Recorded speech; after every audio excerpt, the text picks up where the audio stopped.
चौथे अध्याय में भगवान ने ज्ञान, कर्म, संन्यास योग का वर्णन। नाहि ज्ञानेन सदृशं पवित्रमिह विद्यते तत्स्वयं योग संसिद्धा कालेन आत्मनि विन्दति। चौथे अध्याय में भगवान ने ज्ञान, कर्म और संन्यास योग बताया। अगर इन तीनों को हम मिलाएं तो निष्काम कर्म योग बनता है। ज्ञान को, कर्म को और संन्यास को। संन्यास कहते हैं हम जो कुछ भी कर्म कर रहे हैं उसमें हमारी आसक्ति ना हो, और यही काम भगवान निष्काम कर्म योग में बताते हैं। और ज्ञान भी यही करता है। जिस व्यक्ति को निष्काम कर्म योग का अभ्यास बन गया, उसके अंदर अपने आप ही ऐसा ज्ञान उत्पन्न हो जाता है हृदय में कि जो कुछ भी कर्म करता है व्यक्ति, उसमें अपना स्वार्थ न देख करके एक बात देखता है कि मेरे इस कर्म से किसी को कोई कष्ट तो नहीं हो रहा। इसको निष्काम कर्म योग कहते हैं।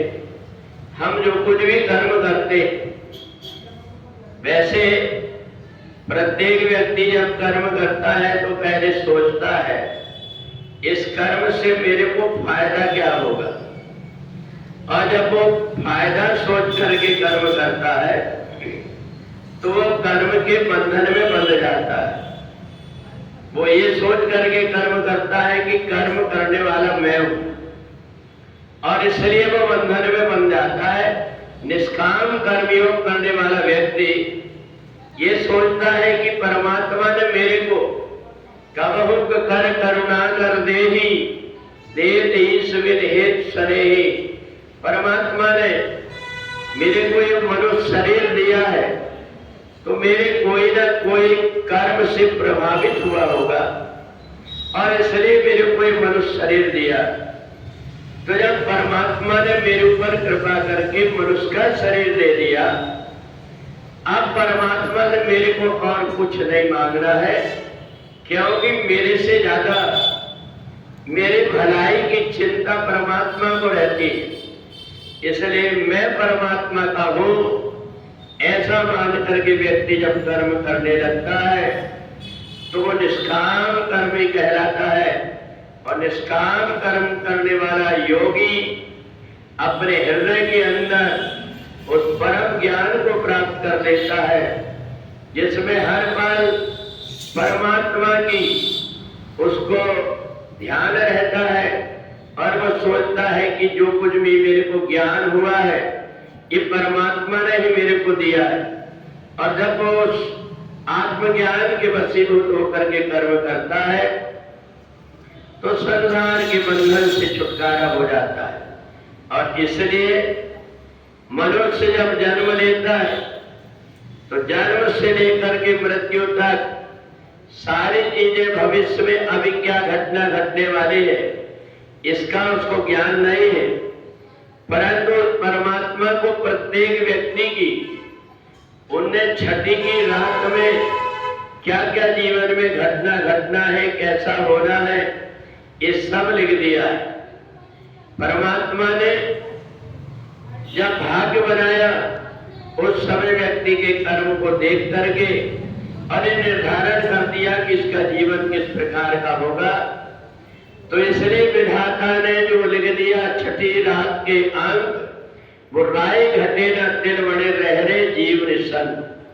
अब तो केवल परमात्मा की आराधना करके व्यक्ति परमात्मा के चरणों से लग करके कर्म करता है तो वो कर्म के बंधन से छूट जाता है। जिस समय आदि शक्ति भगवती जगदम्बा ने देखा ये देवता मेरी आराधना कर रहे हैं, और इसलिए भगवती जगदम्बा ने देखा दानव बड़े समझदार है, उन्होंने देखा भगवान विष्णु 24 अवतार लेकर के अलग अलग राक्षसों का वध कर दिया। तो राक्षसों ने भगवान से प्रार्थना किया ब्रह्मा जी से कि हमें ऐसा वरदान दे दो कि हम पुरुष वर्ग से मरे ही ना।